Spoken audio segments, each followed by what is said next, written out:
Good evening. The opinions and statements voiced by our guests do not necessarily reflect the opinions of this network. Enjoy the shows. You are listening to WBHM Digital Broadcasting, Birmingham, Alabama.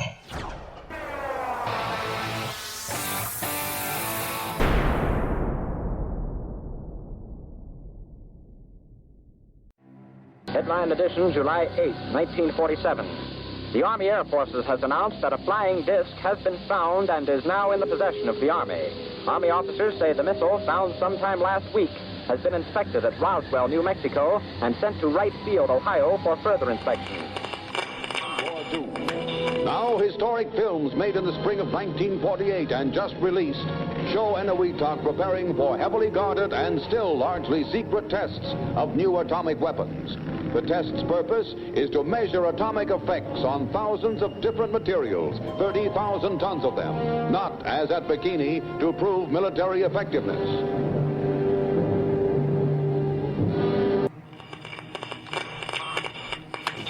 San Francisco police say that 9 persons have been arrested in a narcotics raid on the headquarters of the Grateful Dead, a widely popular singing group.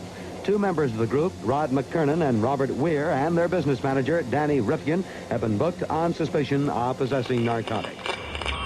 3, 2, 1, 0. All engine running. Liftoff. We have a liftoff. 32 minutes past the hour. Liftoff on Apollo 11. Tower cleared. We got a roll program. Neil Armstrong reporting the roll and pitch program, which puts Apollo 11 on a proper heading. I'm going to step off the limb now. That's one small step for man, one giant leap for mankind. Well, strange lights are causing a viral buzz on YouTube. Could we have caught extraterrestrial activity on a recent newscast? Brandon Arroyo investigates. As the newscast ended, the controversy began back on September 26th. What is that light shining in the back of the dark night sky?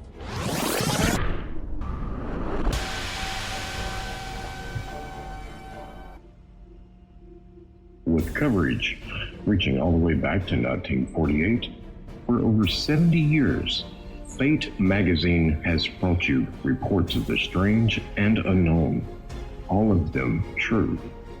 Now, Fate Magazine Radio is carrying on that tradition of setting the standard in paranormal talk radio as we report and discuss some of the most mysterious and perplexing phenomena imaginable in this strange world of ours. Now, here is your host of Fate Magazine Radio, Kat Hobson.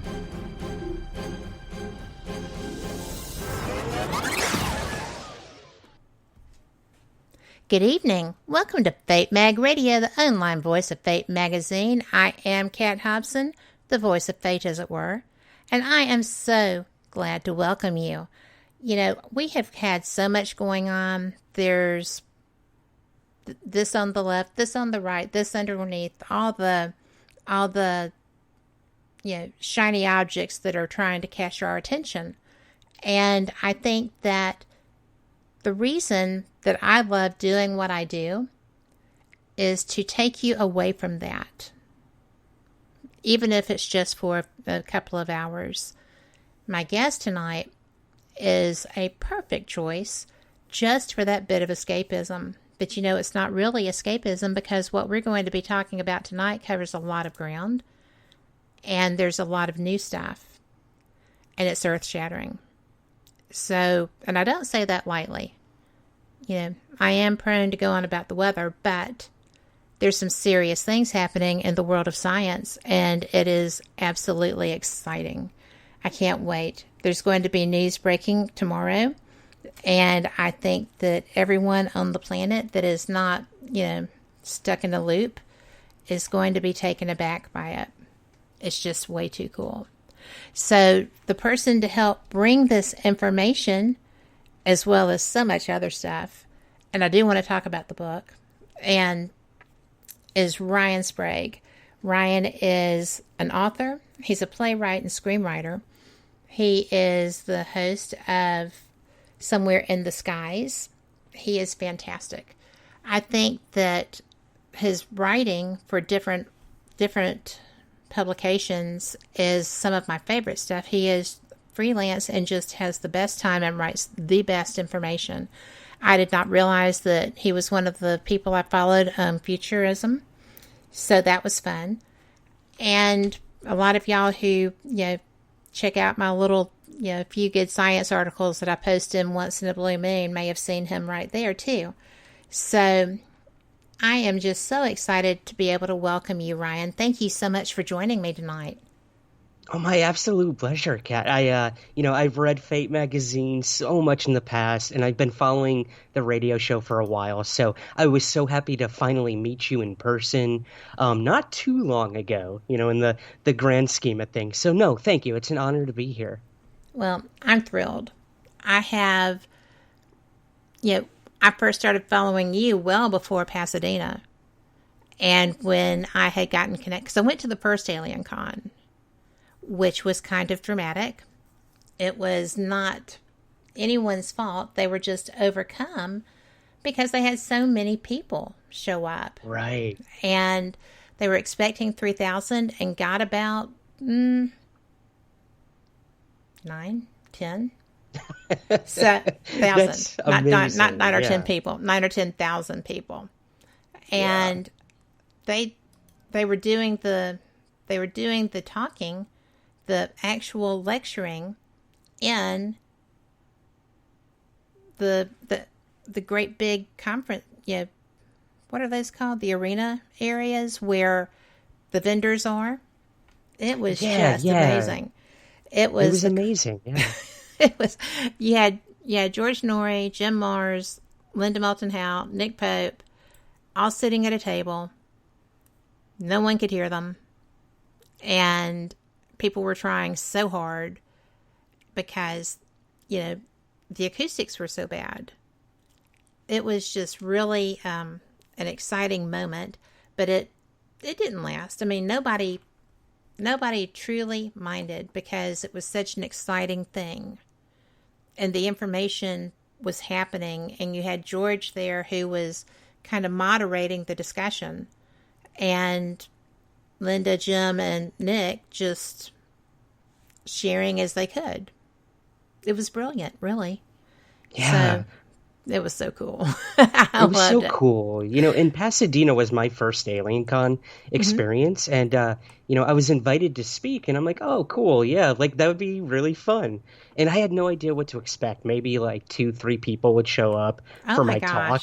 So, I'm getting ready, and they say, oh, we moved you to one of the bigger halls. And I'm like, oh, wow, so it's going to make it look even smaller. But I was blown away at it. When I started talking, I looked out, and there were hundreds of people there. And I was going up against the X-Files panel, the 25th anniversary.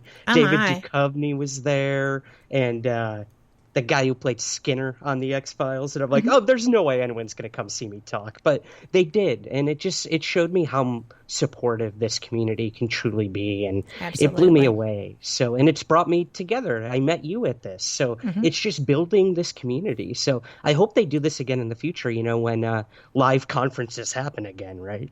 I do too. I'm sitting there thinking, well, Contact waited a long time to decide to cancel, and so did the MUFON Symposium. It was touch and go. I was thinking maybe something, because Contact had already put off a long way. They canceled their original date and changed it, and it took till almost 2 weeks before they were supposed to go that they said, we're not doing this. We'll do this next year. Y'all just come on back. And because this COVID is so bizarre, and it's not behaving as most viruses do. Right. It's just been, there is a reinfection rate. Nobody wants to talk about that. There is, other stuff going on. So nobody really knows how to plan. Of course, yeah. I would not want to be an event coordinator right now. It's just No, terrible. you make a really good point, though, Kat. I mean, this is such uncertain times we live in, and everyone's scared, and nobody knows what comes next, and that's scary. So no matter where you land on the whole COVID thing, nobody truly knows what the future holds with that. You know, doctors and scientists, they look for patterns. That's their job, and this virus is rebellious against every pattern they're trying to nail down. So, you know, I don't blame people for having different thoughts and opinions on what's going on, how to react to it, how to deal with it. But at the same time, I think we just have to keep in mind, you know, this is affecting those all around us in many different ways. So just be smart, be safe, you know, care about the person next to you, no matter their political beliefs or their religious beliefs and whatnot. And let's just get through this so we can all go back to our jobs and go back to hugging and kissing and shaking hands with one Hugging another. matters. Oh my gosh, tell me about it. Hugging matters so much. I can't wait until the day I can go to a UFO con and just hug every person there. I don't care if I know you or not. You're getting a bear hug. Yeah. And, you know, there is no social distancing when you haven't been hugged for 2 years, right? So outside of the house. But I think that the uncertainty here is really tough. What do you think? Yes, again, I think the uncertainty is what scares people most and is making people extremely argumentative, I guess is a good way to put it, and also a very tactful way to put it. Yes, yeah. And I mean, social media has a lot to do with that too, Kat. For all it's good it has done to connect us in the world, it is such a limited way of expressing your thoughts and your beliefs, especially, you know, of my generation, Twitter is the big thing. And you only have so many words and letters you can cram in there. And that's not how communication works. That's not how we have discourse, is through a limited amount of time to just get your point across, and then there's no arguing, there's no debating, there's no civil discourse. So it's no wonder people read headlines and that's all they go by. So I think, again, when we can stretch out and talk like you and I are going to do tonight, that's where the real humanity comes out. And we can have differing opinions, and we can, move on in the world and not agree with everything everyone has to say. You're right, you're wrong. Because, look, when it comes to a pandemic or the UFO topic, none of us are right and none of us are wrong. None of us know what is truly going on. And if someone says they do, Kat, that's when I run for the hills, because that is not a person I want to know. If they say, absolutely, you're right, you're wrong. I mean, and there's so many people that know everything. So, you kind of have to go, well, excuse me, but I see someone over here who's looking for me. I'll get back with you. And because I'm Southern, I'm not going to just look at them and say, I'm not going to talk to you about this. See ya. That just doesn't, that's not in my DNA. That's where you and I differ. I'm a New York City guy, so I will leave halfway through your sentence and say, that's not real. That's false. That's fiction. But at the same time, I'm a very understanding person as well. So I've learned to temper my New York attitude and mentality too. My daughter laughed because when I went the first time, I learned it so quickly and was so adept at it. You have to. We throw you to the wolves the minute you go through that Lincoln Tunnel, or come over on the ferry. We're ready to tell you to get out of our way. Do you know the only time I was there that anyone was even the least bit ugly? I was very fortunate, except for the cab driver, who was like, oh, she doesn't sound like me. She doesn't know anything. She's going to, do whatever. And I was like, if you go around again, I'm not paying you. You circled the block the wrong way 4 times. And that's tough. That's tough too, because people will take advantage when you're in a new place and you don't know what's going on. So I completely understand. And you got to be careful of that. And that goes for, that goes for anything in life. I think when people can tell you don't know what's going on, that's when they will feed off of that. And I think that's true in the UFO field as well. People will pay for you to tell them what to think and what to believe. And I see that going on a lot in the UFO realm, the paranormal world, where I have the answers. You pay me this much and you'll get them. And again, that's where I run. And I say, nobody knows. Nobody knows. So just trying to tie it back to that, I guess. But yeah, it's a interesting time to live in, for sure. Oh, gosh, please, no. I am a dog man through and through. They have just as right to express themselves as we do. They're very adept at that, too. So, I think that the best part that I liked about being in New York and the people's behavior and stuff was this guy who was obviously having just the day from Hades. He was so down and so, his aura was horrid. Mm-hmm. And he was getting off, and it was on one of those stations in Queens that doesn't have any edge, right? The high ones that there's no sides to. Yeah. And as he was coming up the stairs, he was boarding going the other way, and I was like, oh, thank God, because he looked over, and somehow we made eye contact, because I'm really good at avoiding that, and he flipped me off. And I was like, are you kidding me? You did not just flip me off. Come on, dude. And so I was just like, well. And I just saluted him and turned around, because I was like, okay, he has had a horrid, horrid day. I'm not going to add to that. I'm just going to acknowledge you. I see you had a hard day over there. I'm leaving you alone. I hope it gets better when you get that beer at the house, Right. Wow, that is so compassionate of you, Kat. I mean, I've run into that so much in New York. And again, this goes for anywhere. So you don't know somebody's life. And you don't know how their day was or what they go through when they wake up in the morning. And that shows how good of a person you are, that you can have that empathy and compassion for someone who just basically told you F off, And I figured I was good because he didn't run over and shove me off the edge of a 4-story open air, train platform. Exactly. I wasn't fussing too much. Right. And you know what? You did the right thing. And that it saddens me. I live in Queens, so it saddens me that was your impression when you were there. But for every one of those, let's call them a-holes, I guess. I'll try to be PC. Yeah. There's 10 more amazing people out there who, if you're lost in New York, they will take your hand and bring you to where you need to go. I've run into those people as well. Yes, they do. So, so they're we need not more real, people like. They're not real thrilled when you fall over on the subway and you kind of land on them. They frown on it. But I didn't actually fall. I just kind of leaned back. Yeah. And there were like 3 bigger than me women that I kind of leaned on. And I just kind of looked at them and said, I'm so sorry. I'm still getting used to this. And they were like, oh. I'm 10 years in, Kat, and I still fall and tumble on those things. They are death traps. Let me tell you that. Yeah. Every time I get on the subway, and I take it like 4 or 5 times a day. Yeah. I do. I fear for my life. I'm like, this is it. This is when I go. Well, I actually was lucky. The very first time I went, I had a friend that lived there. He lived over right off Central Park.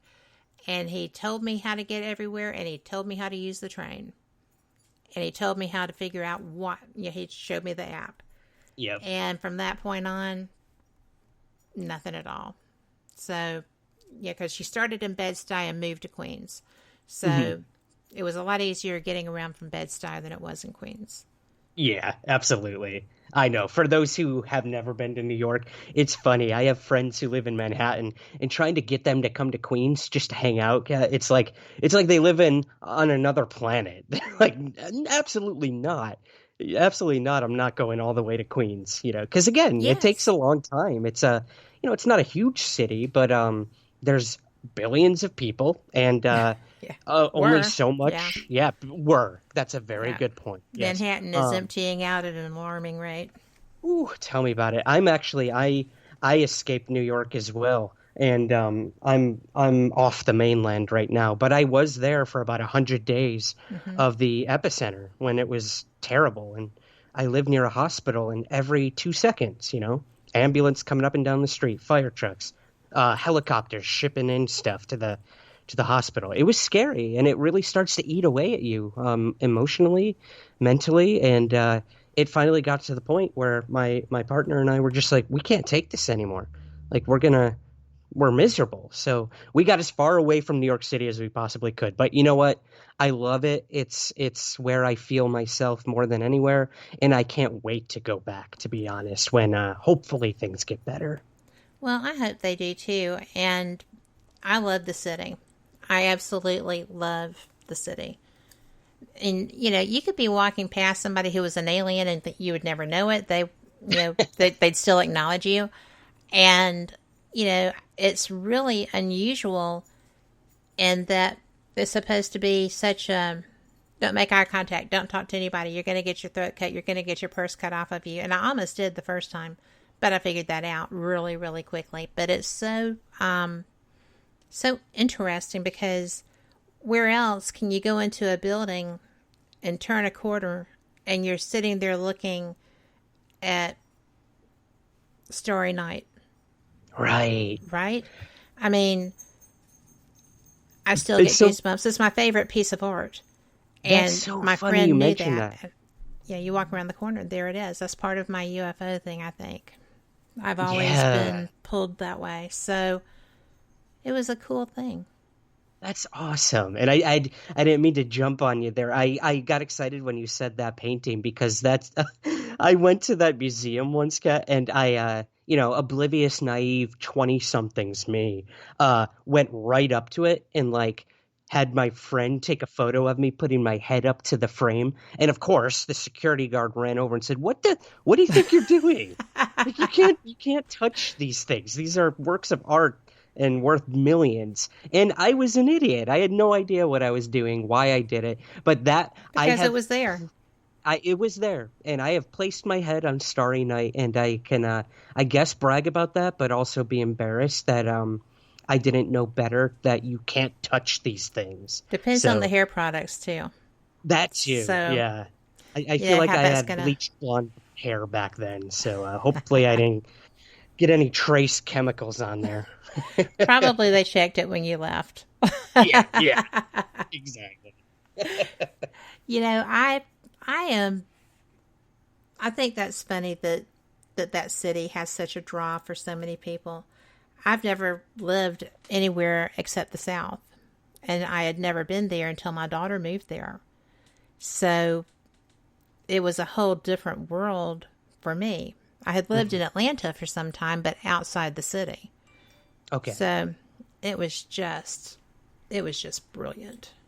Well, that's awesome. I'm glad you had good experiences, you know, and again, for every bad experience, there's a beautiful thing to be said about New York. But I mean, I could say the same for Atlanta, for Chicago. I mean, I had the amazing opportunity to, when I first graduated from college, like you mentioned, I'm a playwright, and I actually went to school for theater.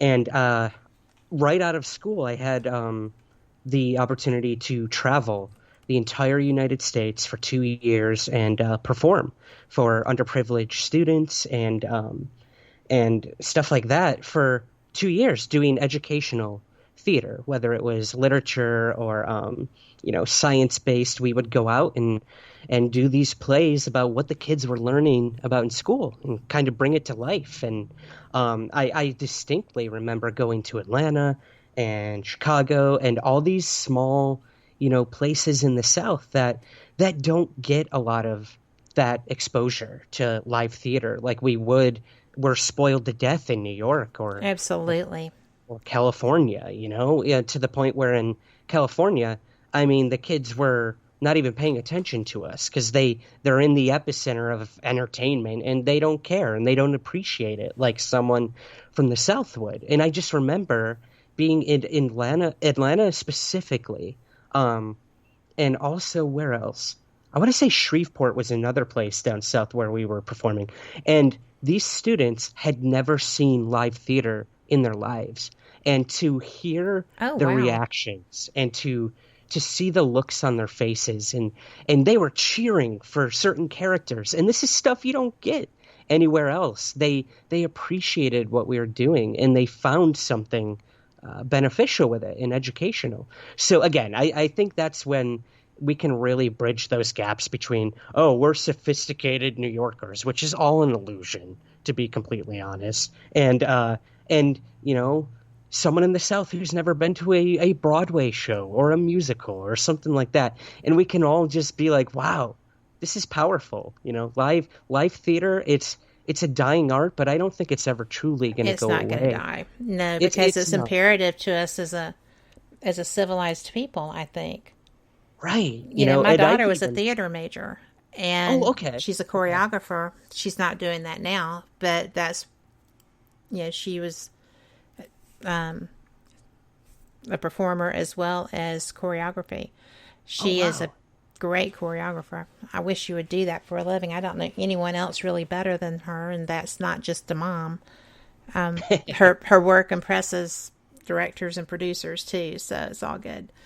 But yeah, well, for her sake, I hope it comes back soon. Well, I hope so too. But she is, she's actually very, very happy with what she's doing, I guess. But, okay. I think that people have so few ways to truly escape that to be able to perform is a fantastic way to do that. But being able to perform to the level that you're taking someone else on that trip with you is even better, because it's for both of you to find a way out of whatever environment you're in right then. Very good point. It's such a transformative experience. And, I don't act anymore, only because I found my true place, I think, in that world, and that was writing. I'd also minored in English and playwriting when I was in college on top of acting. And that's where I find the true reward for me personally, Kat, is writing the words that actors say.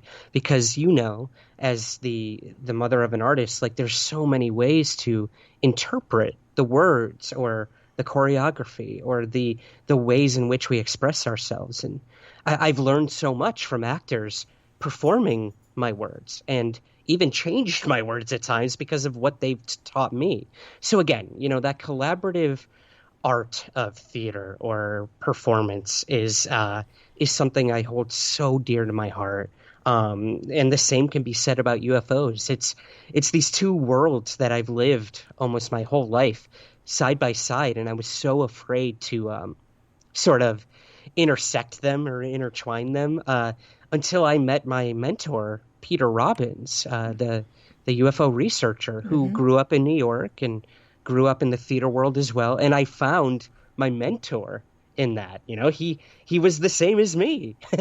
I found someone who, he was literally my soul brother. And I started writing with Peter and working on plays about UFOs. So I found this really unique way to kind of meld and mix my passions together. And as of this day, I've written, I think, 3 UFO-themed plays, one of which I'm still working on with Peter about the famous Rendlesham Forest UFO incident.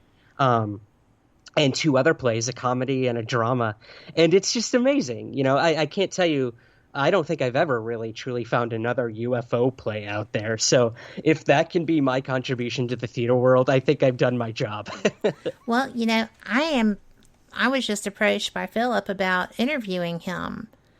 And I think it's brilliant that he is doing these plays. I've never known anyone else to do that. Absolutely. So, and it's going to be, it's just novel to be able to bring such a difficult topic that is so controversial into a public venue. It's just brilliant. It is, and I love everything Philip does. And again, that's what we need. We need more people to look for different avenues to get this information out to the public. We take everything that CNN or Fox or New York Times says, and that's it. That's the be-all, end-all. When in reality, these are mainstream publications with their own agendas and their own slant are biased on these topics. And that's not to say they're not bringing credible factual information. True. But I think, stuff like what you're doing and many others who have podcasts or write books about this stuff, we all have a place in this and a voice and thoughts, theories, opinions. And I think Philip is doing incredible work. And we've been talking, on and off the record about working together on several things as well. So, yeah, be on the lookout for some stuff in the future, for sure.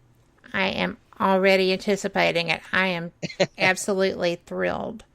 So it's just so interesting because how old were you when you got into UFOs? I was 12 years old. I had a UFO sighting, right, which kind of sent me on this path. Well, if you'll give me just 1 second. Of course. Then I just need to let people know that you are listening to WBHM Digital Broadcasting, and we're so glad you are. I'm going to just play this, and we're going to get started right back up. You are listening to WBHM Digital Broadcasting, Birmingham, Alabama.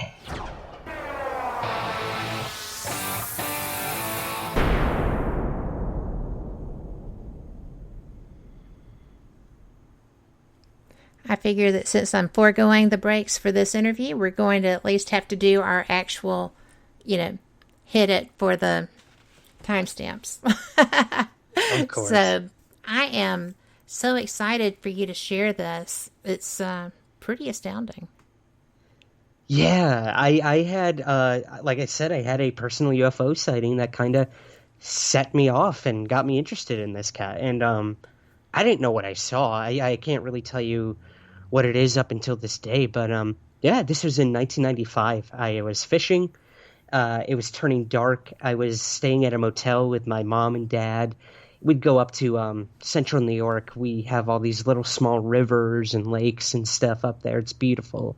And we were staying at a motel that had a dock right off of the St. Lawrence River.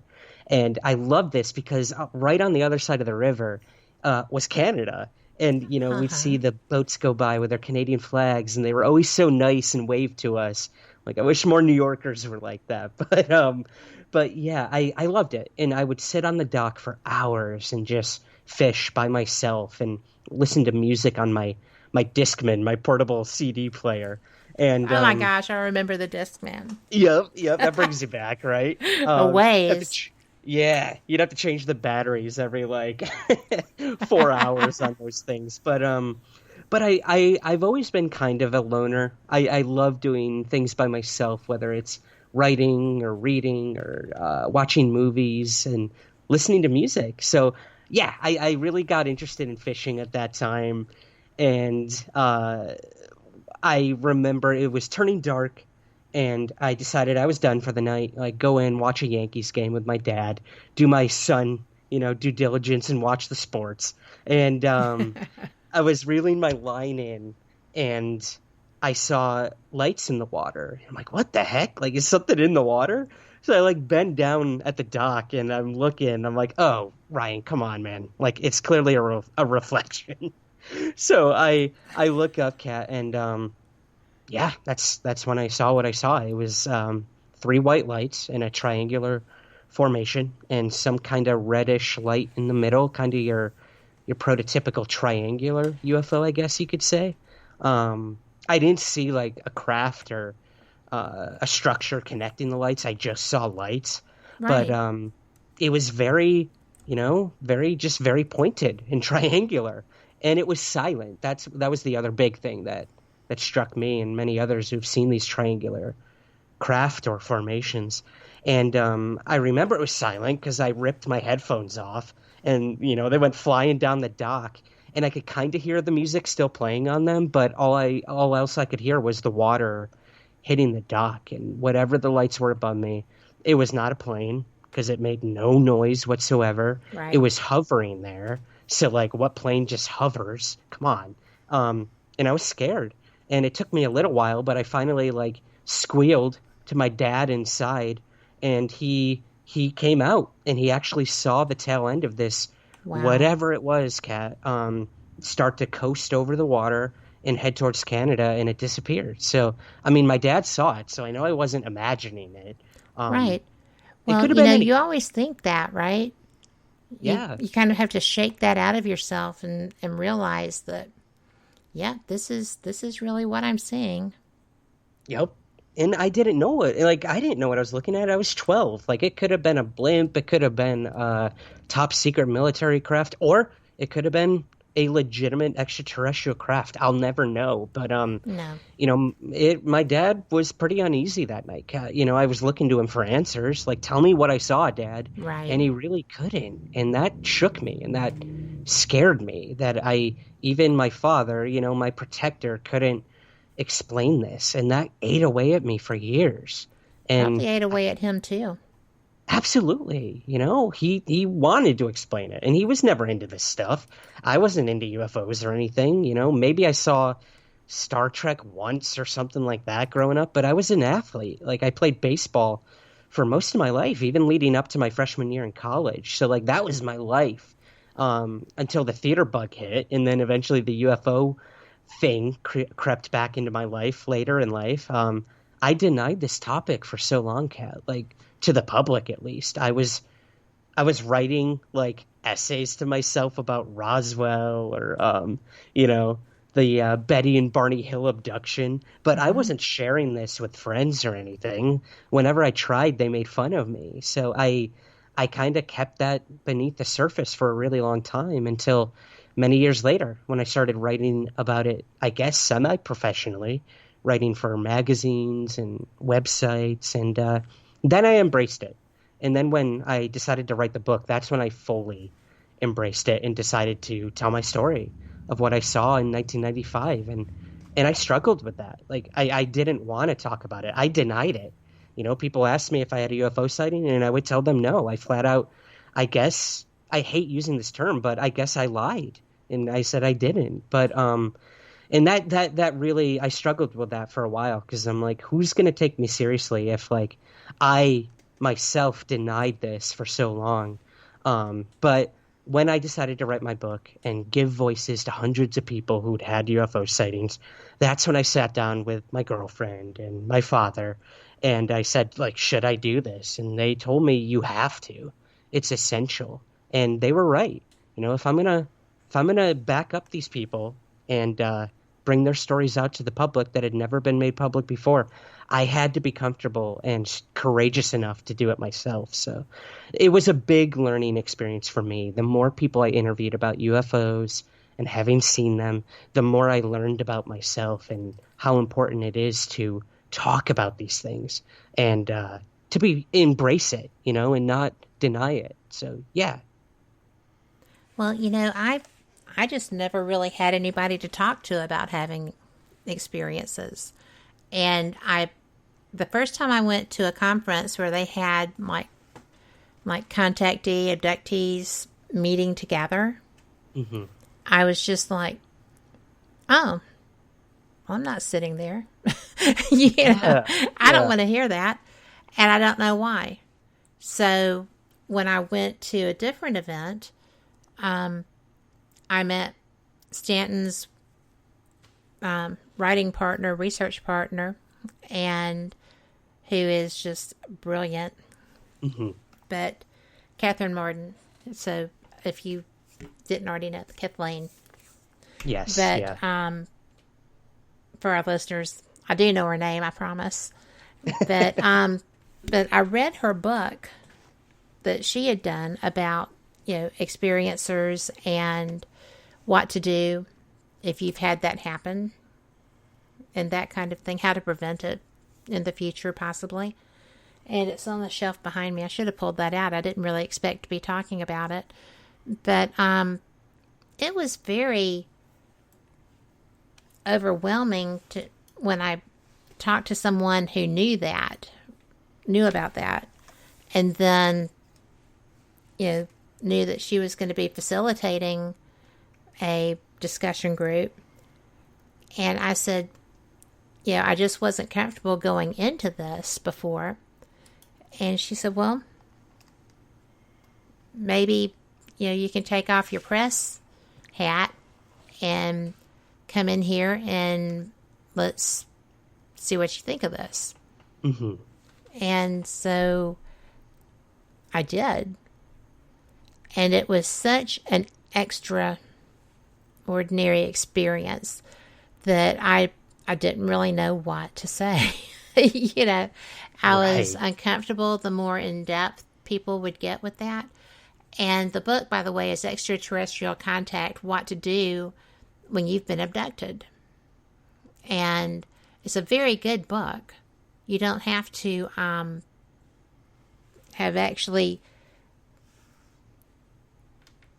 a memory recalled of having an experience. You just have to know that this is something that people do experience, and this is what to do if you think this has happened. Right. It's not going to be really in your face. But it's interesting because I was uncomfortable. So uncomfortable. And when people would show things, she hadn't read Terry Lovelace's book, right? But she had pictures of similar implants as he has in his thighs that people had had. And I asked her later, I said, did you get this from him? And she said, no, I didn't know he had that. And I went and got his book, and I said, see, he does. But, there's so many things that are actually, they're common threads through different experiencers. And to me, that was very disconcerting because people were describing things that I thought I knew. Mm-hmm. And so I was quick to leave the room. Not really. I didn't walk out of the room, but I did pretty quickly when everybody else finished talking. Because, a lot of times you don't know that something has happened to you. These people don't until something triggers that memory. And right. Yeah, it's like if you tend to sleepwalk or something, you don't know about it until you wake up, hopefully. Yep. Or somebody puts you back to bed and you wake up and you don't know why you have flowers in your hair. Right? I mean, stuff happens, right? But it's just, it's an interesting thing. And I think it's weird that a group that I think a lot of, and I know you do too, TTSA is completely non-abductee or experiencer friendly. They don't care. Mm-hmm. That's not their color Kool-Aid. And actually, I'm talking about Chase Klodsky, who is one of the best ufologists I know. She's a great researcher. She has written a book with Richard Dolan. She is just really, and she's a great speaker. And she's a former host of Fate, so she's good, right? Absolutely. I love Chase. She's actually a whole chapter in both editions of my book, Kat, where she tells her story about a very interesting investigation she went on and became the primary witness of her own case. But that's a whole other story. Yeah, that is a great story. And because it was just odd. We were at a thing. She was on a panel, and this had been bothering me for so long. And I went up there and got my question. And I said, Chase, I'm going to address this to you because I love what a cheerleader you are for TTSA. I always tell you when somebody's ugly, just make sure that ponytail's bouncing, girl. You got this. And I have a question for you about this. And that is, if TTSA becomes, the go-to for ufology, for the knowledge base, for, this, that, and the other, and we're going to decide that UFOs are, credible threats, and, we're going to have to take an adversarial attitude with them. I didn't say all of that. I thought it before, but I didn't put it in there. But I was like, so what about the experiencers? The abductees? I mean, MUFON has counseling for them. They have a go-to hot topic team to reach out to.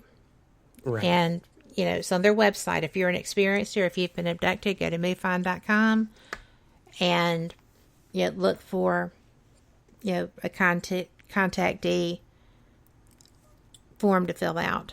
And, so I said, so what happens to them? And, Dolan looked over at her and said, that's a great question. What happens to them, Chase? And I was like, this wasn't supposed to be adversarial.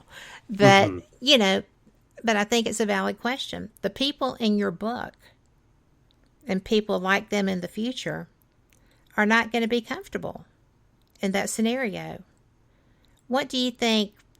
Do you think MoveFind's going to stay in place as is and continue to be the people performing this service? Or do you think this is going to be something that's going to just be brushed aside?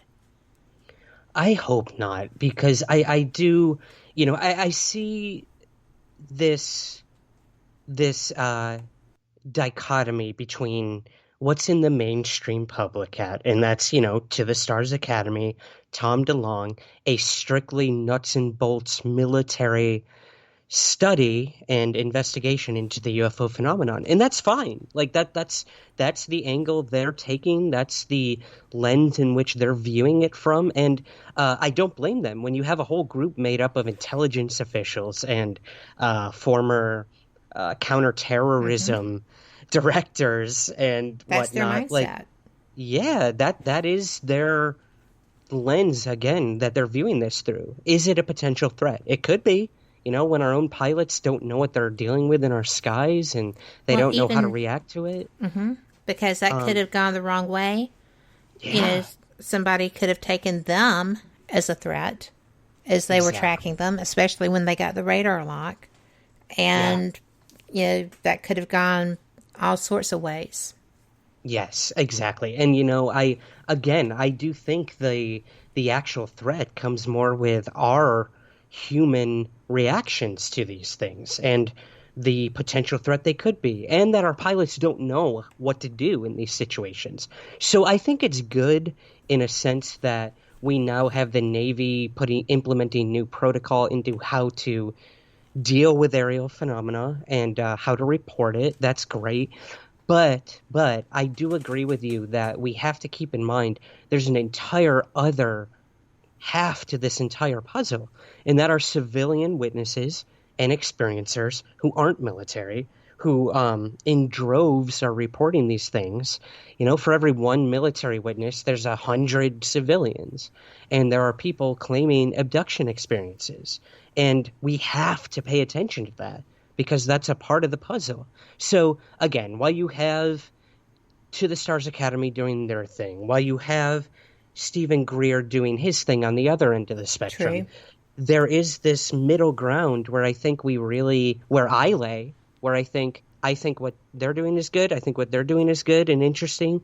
But what's in the middle? And that's kind of where I've always been, is I do think there are so many ways to look at this topic and to approach it. And I think it's amazing that MUFON has that, and it is an outlet for people to report their experiences. There is a woman in the book that I interviewed for the new edition named N.K. Kranda, and she is a preserver of stories.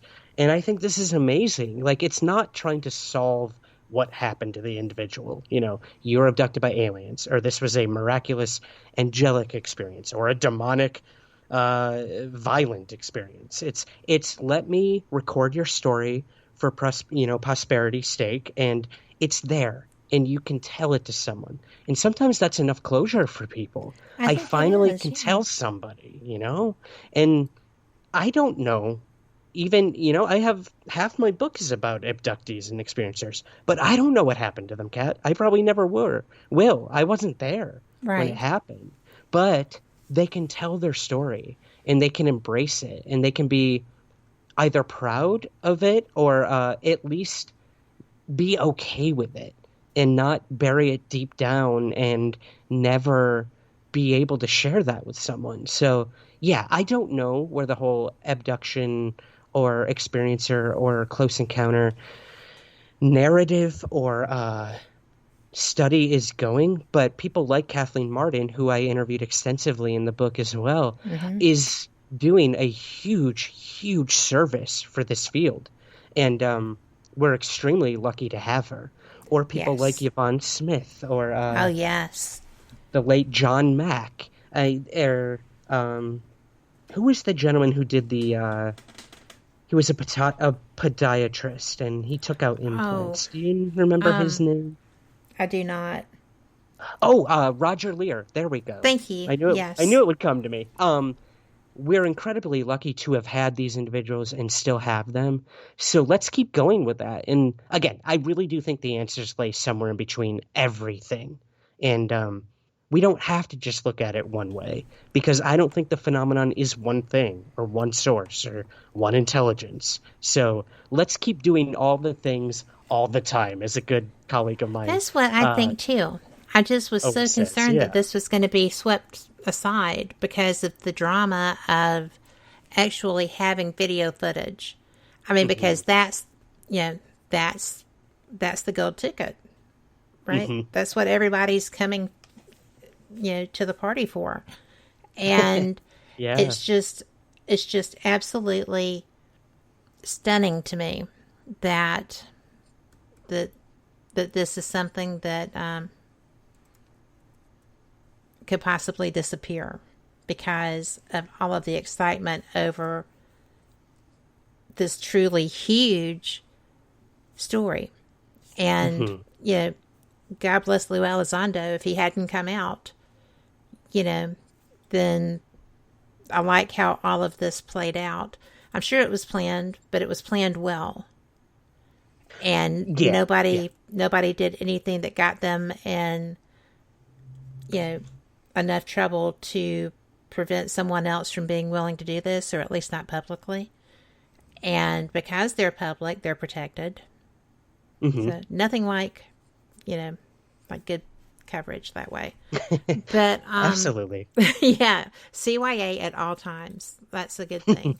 But I'm enjoying watching what is coming out of there, and I find it fascinating because I got to hear Kevin Day lecture in Phoenix last year. Awesome. And got to meet and talk with him some. He's just right guy at the right time, and he did his job. And, did a good job and paid dearly for that. Yeah. Can I elaborate on that, Kat? Please do. Yeah. Thank you. I interviewed Kevin specifically for my television show and my book on separate occasions. And I have an entire chapter dedicated to just his story in this entire Tic Tac UFO, Navy UFO thing. And, I think it's important, again, we had that video come out of the Tic Tac shaped UFO, and yeah, great, cool. Like, it's a official Navy video of a blurry object, and it's cool that we have that, but it tells us nothing.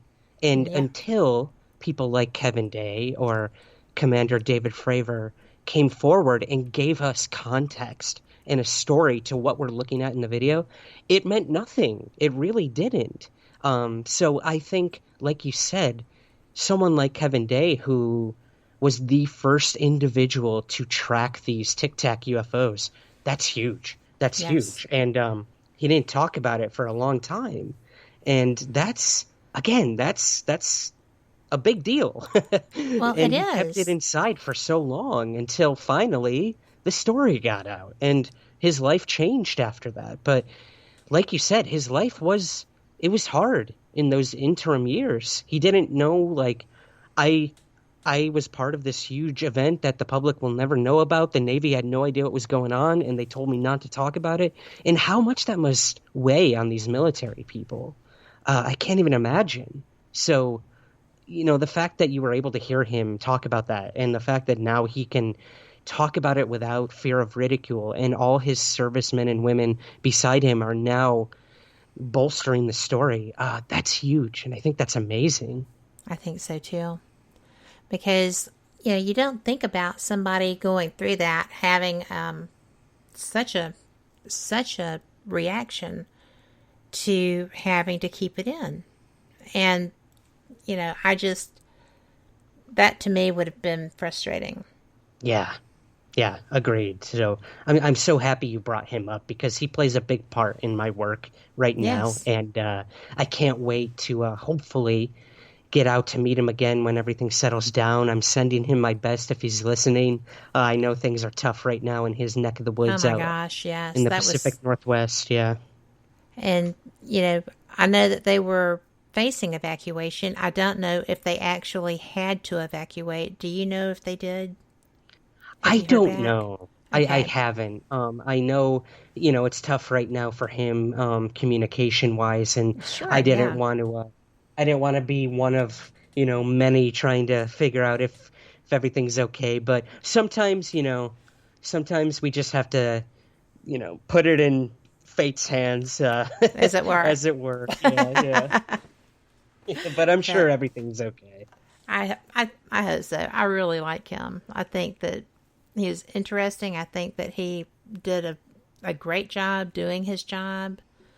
And, something that people don't talk about very often is that, this was not the only time that a fleet exercise was interfered with in any fashion. It happened on the Atlantic coast as well, out of Mayport, with was it the Woodrow Wilson group? The Roosevelt group. Yeah, you're right. Yep, this is not the first time. And, you hear people, especially Navy people who have been cruising in the Indian Ocean, having a lot of activity. And, there's a lot of it. This just happened to be the one that, he got the word out, got the jet scrambled, and the interceptors looked like a 62 Volkswagen trying to keep up with a Ferrari. It was just, it was just amazing. When that craft cut to the left, it was just like, yeah, you think you're bad, watch this. So, exactly. It was interesting that it reacted to our radar. Mm-hmm. It didn't know what the intention was. It was. Yeah. Again, we don't know the intention or motivation behind these aerial phenomena, and that's scary in one sense. But I always go back to if they wanted to hurt us or harm us, they would have done it already. Well, yeah, but But I'm saying it didn't know our intention when that radar lock hit. Very good point. Yeah. So, the fact that we still have that interceptor is probably a good thing. That could have gone either way. So, I mean, because they've got to take a defensive posture too, even if they're, being goofy with us or other things. Yeah. Yep. So always be on your guard. That's what I tell people. Yeah. Yeah. But I love that whole experience. I love that it forced people to, come scrabbling out of the woodwork, and the people now were almost in a position to be forced to have conversation. Oh yeah. And I mean, until they're backed into the corner, they're not going to disclose anything. Everyone always talks about this grand disclosure where the president, comes out and tells us, yeah, it's real. UFOs are real. They're aliens. It's never going to happen. Let's be completely honest, at least in my opinion. And it really depends on your listeners' opinion on my opinion. True. But yeah, I don't think that's going to happen. They're not going to do that. Say they've been lying to us for 70 plus years. The cover-up started with Roswell or possibly even prior to that. We don't truly know. But, until their hand is forced and things are leaked or things like this happen where more and more military people are coming forward, that's when the public is really going to take notice and be like, something's going on here. And maybe slowly but surely we will get those partial disclosures. But yeah, I don't see this grand disclosure ever really occurring. We have news breaking tomorrow about something. Yes. inevitably huge in the scientific and astronomical world, which I'm sure we can talk about if you'd like. We are so going to talk about that because okay, cool. I am sitting on go. I'm so excited about it. And, it's not even, it's not even like E.T.'s going to run into the house, but, it's almost that exciting. Just if you're looking at the science side of it, it's astounding. But we are going to take a little break here. We're going to play some news. And you know what I always say, eventually there's going to be great news in there, like tomorrow's. So we will be right back. And this is a good time to fill your mug or your stein or whatever your beverage is in.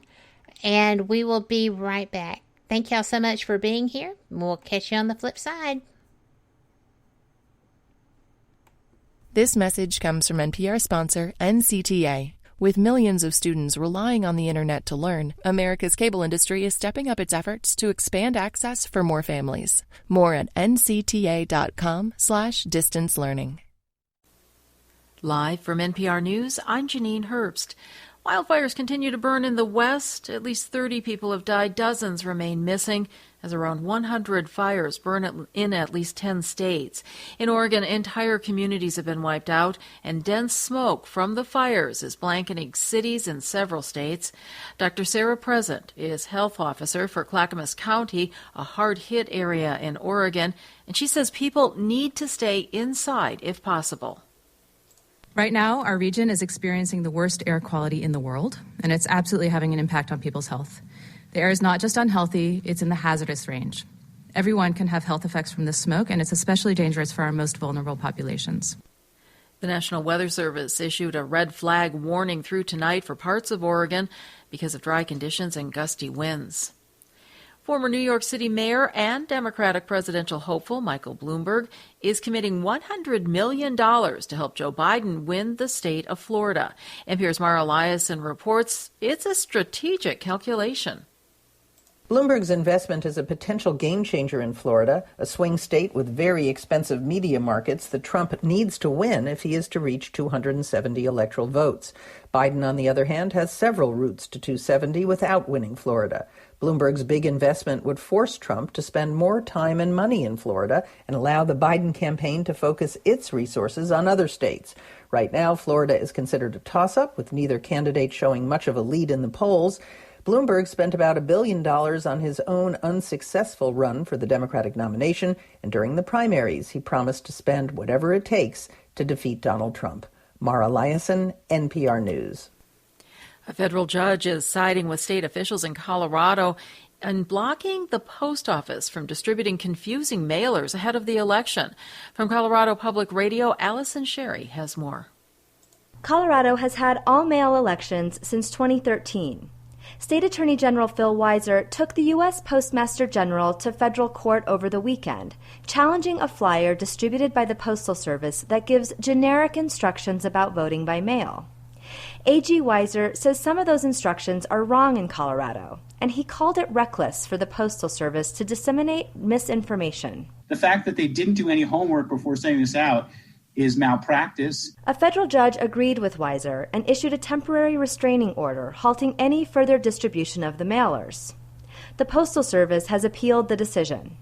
For NPR News, I'm Allison Sherry in Denver. Asia markets are trading higher at this hour. The Asia Dow up about 0.33%. U.S. futures contracts are also trading higher. The Dow futures contract up about 0.75%. You're listening to NPR News from Washington. In Los Angeles, the search continues for a gunman who shot and wounded 2 police officers as they sat in their cruiser. They were able to radio for help. The apparent ambush sparked an anti-police protest outside the hospital where the 2 deputies are being treated. They underwent surgery last night. Police released video of the shooting, showing a person opening fire through the passenger side window of the squad car, apparently without warning or provocation. The annual NAACP convention begins today. As NPR's Joel Rose reports, it will be held entirely online because of the pandemic. The official theme and hashtag of the NAACP's 111th convention is We Are Done Dying. The agenda includes speeches, workshops, and panel discussions on COVID-19, voter suppression, police brutality, the 2020 election, and more. The organization originally planned to hold its annual convention in Boston earlier this summer. Instead, the virtual event will bring together elected officials, faith leaders, and social justice activists from across the country. The National Association for the Advancement of Colored People was founded in 1909, partly in response to violence against black people. The NAACP's chairman says the fight for justice and economic equality is, quote, needed now more than ever. Joel Rose, NPR News. In Nepal, at least 6 people are dead, dozens missing, in a landslide triggered by heavy rainfall. Rescue crews are searching for other victims in the village east of the capital, Kathmandu. Landslides are common in the mountainous areas of Nepal during the monsoon season that usually ends this month. Welcome back to WBHM Digital Broadcasting out of Birmingham, Alabama. The time is 5 minutes after the hour. Welcome back to Fate Mag Radio. I am so glad that you are here. We are having the best time, and I have to tell you that Ryan Sprague is just a joy to talk with. I know y'all are enjoying him too. I am just so excited to have you here. I think people might have been surprised about the acting and the other things because you're a playwright as well, but you're known for your ufology knowledge and experience in that field, working with experiencers and working with TTSA people, and your own private research as well, because you write a lot of really smoking articles for some fantastic publications. You've also been on ABC and Fox News and the Science Channel, and you also do the Travel Channel's Mysteries at the Museum quite often, don't you? Yes, yeah. Whenever they have a UFO story they want to get in there, they always call me, and I'm always honored to do that. I love that show. I've watched it for years. They're going on like 20 seasons or something, Kat. It's insane. Are they really? Yeah. They Holy just wow. constantly crank these things out. It's like Ancient Aliens, to be honest. Well, I know that is my secret addiction. Early weekend mornings. That's what we do. Is get coffee and snuggle on the couch and watch Mysteries at the Museum. Oh, so, that's great. It is great. Are you still doing Mysteries Decoded? Yes, actually, it's funny you mentioned that. I had an episode on last week. What we're doing right now is pretty cool. Because of the pandemic, we haven't been able to really film the new season. We're halfway done filming a second season, which has been announced, so I can talk about it. But we're revisiting all our cases from our first season of Mysteries Decoded on the CW network, of which, again, I come in for the UFO episodes.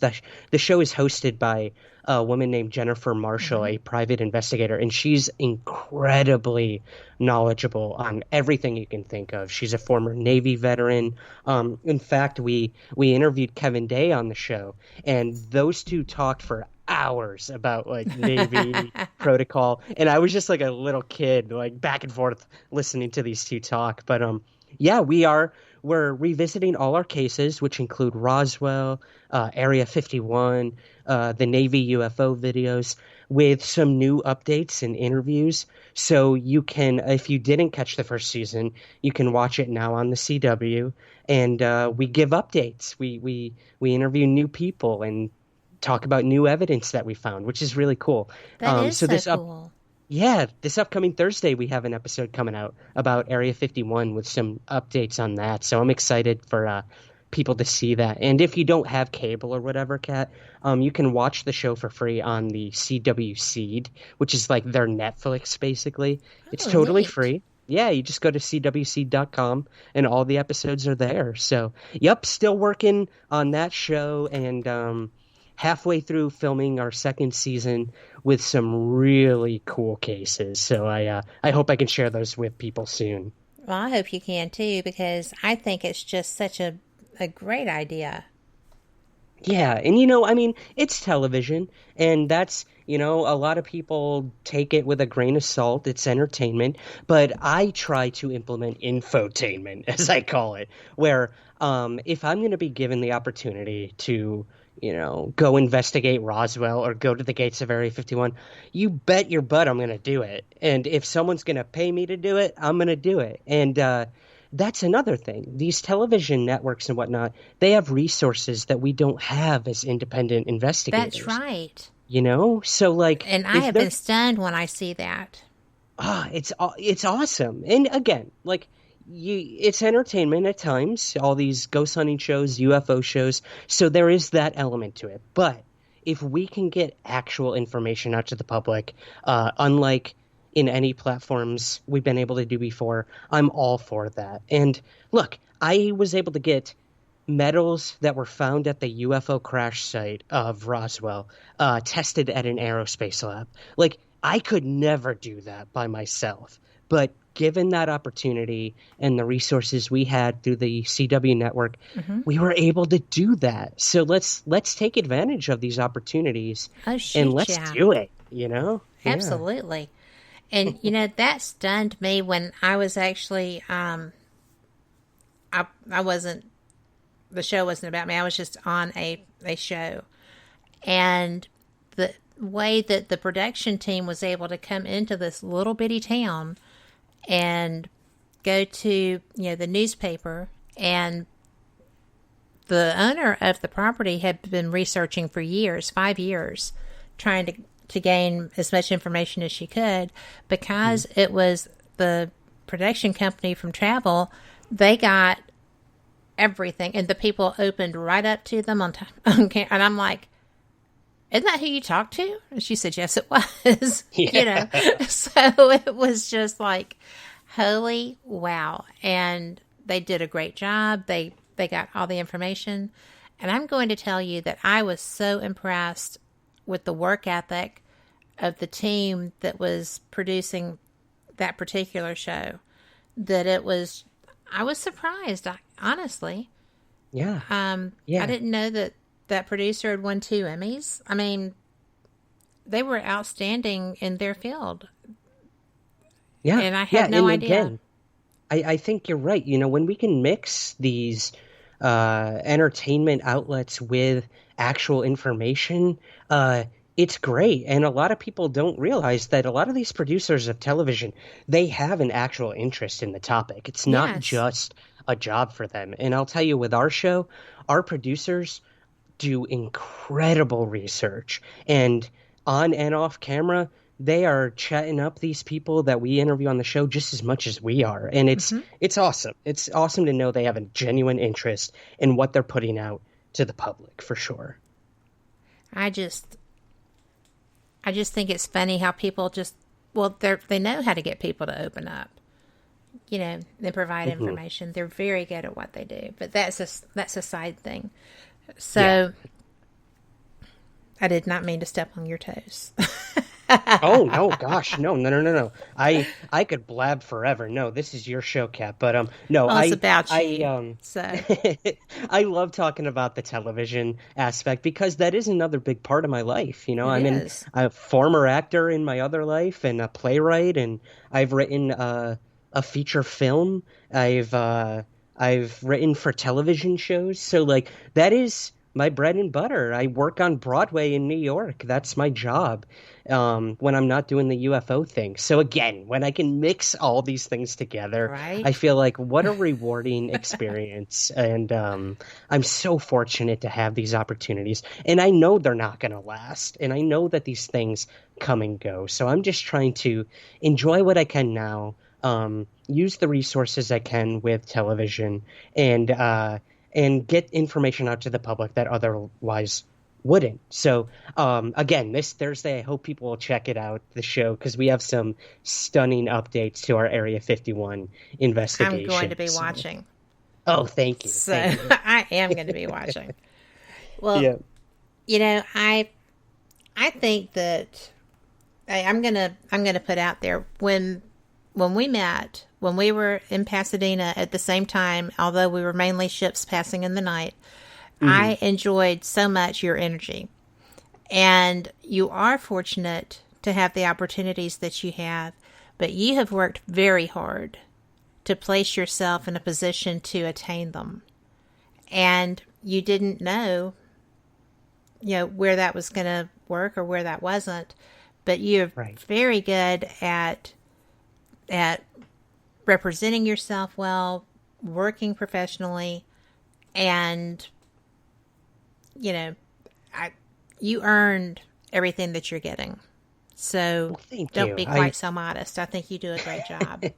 I really appreciate that, Kat. And, at the end of the day, I'm excited to talk about it, and it's infectious. And I think, if we can be excited about these things, that's going to show people that it's worth looking into. I mean, I can't tell you when I first got involved and I went to my first UFO conference, and every person speaking was above the age of 70 and white and gray haired and male. I was like, oh my God, this is so freaking boring. And I'm not an ageist. I'm not, there's nothing wrong. Well, it's a good thing for you, mister. Because I am old. No, none of us are. We're as old as we let ourselves be, Kat, I think. Absolutely. And trust me, I'm no spring chicken myself. I'm considered a young gun in this field, but I am not. I am not by any means. There are people that I talk to on a daily basis that are much younger and knowledgeable than I am on this topic, and that's amazing. And that's what I advocate for, is getting younger people involved in a topic that can ultimately change the world. And that's where going to change the world. It is, and it is every day. Yeah, very soon. Yeah.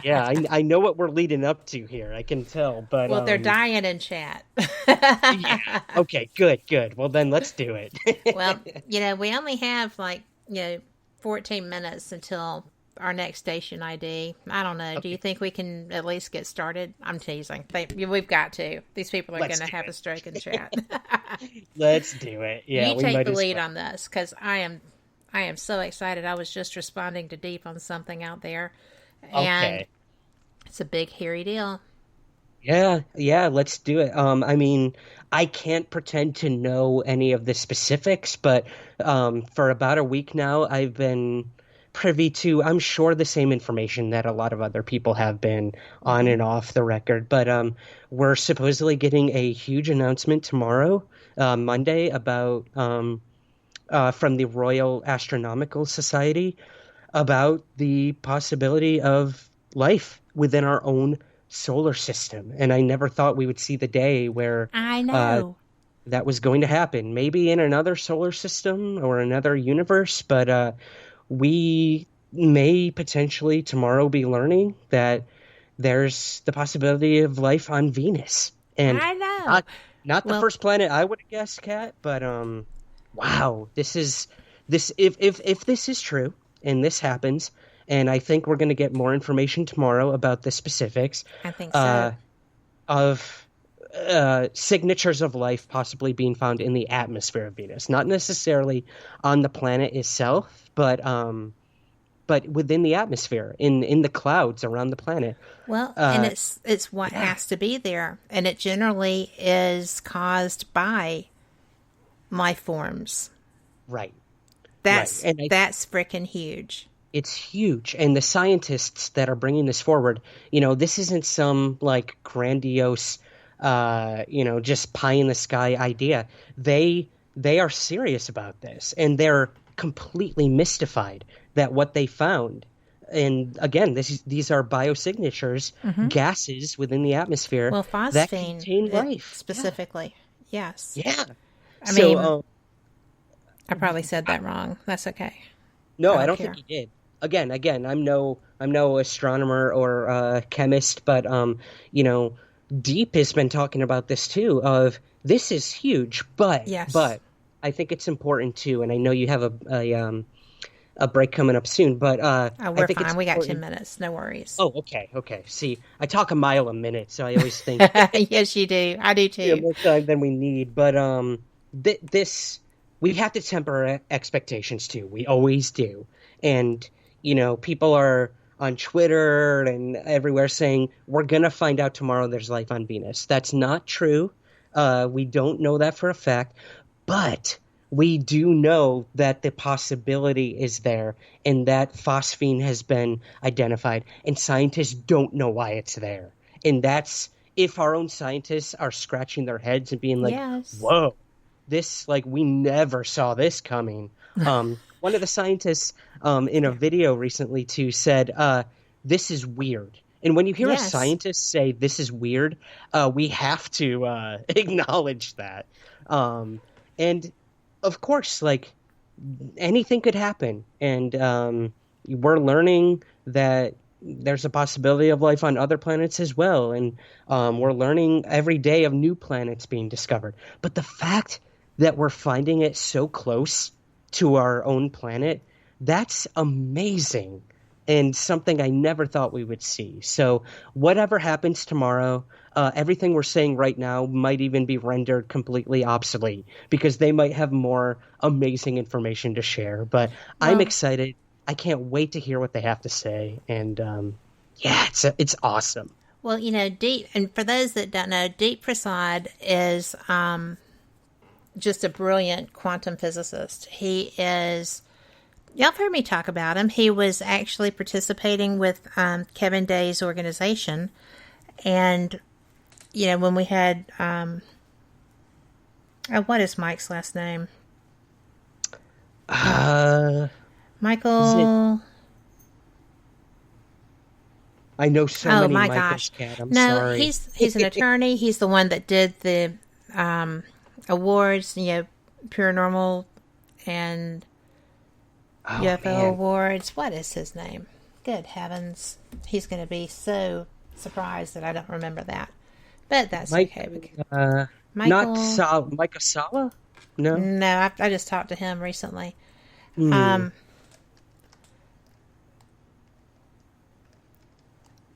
with me. But anyway, Mike Hall. Oh, okay, yes. But, you know, when he was telling me that Deep was in that position, I was just like, really? Because that's a really awesome guy. And,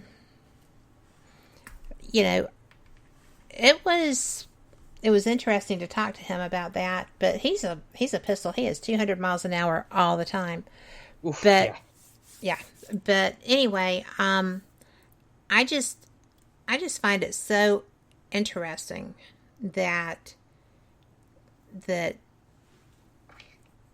this is coming up. I started hearing about it from UFO Joe on Twitter. And for those of you that do not follow UFO Twitter, you're missing out.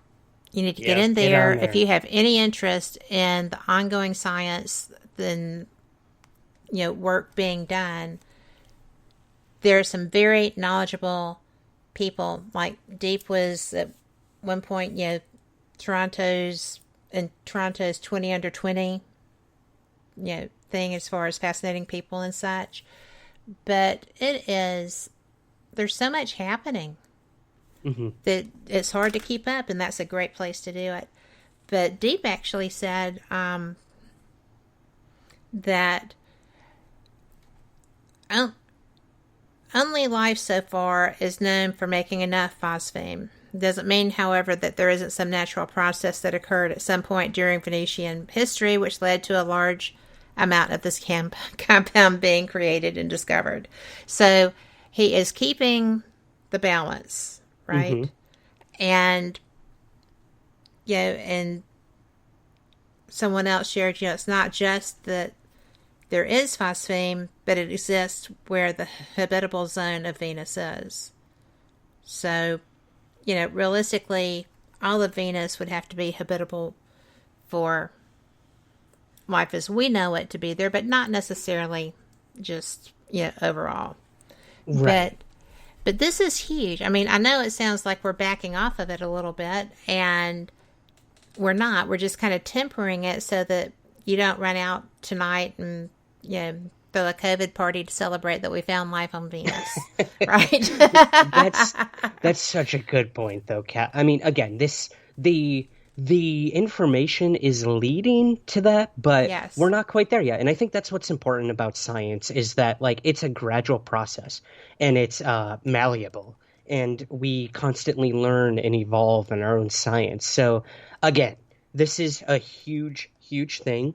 It's not the be all end all. It's not disclosure, but it's huge. And you know, who knows? Who knows what it means and where that life is or was or when it was. But there's, you know, I always go back to the idea of, are we own aliens on our planet? Like, were we seeded from somewhere else and it caught an asteroid to Earth and that's why we're here? I don't know. Or, you know, did bacteria form on a spacecraft of some sort and bring us here? Could it be the same with Venus? I don't know. But yeah, it brings up so many more questions that I'm sure we'll get answers.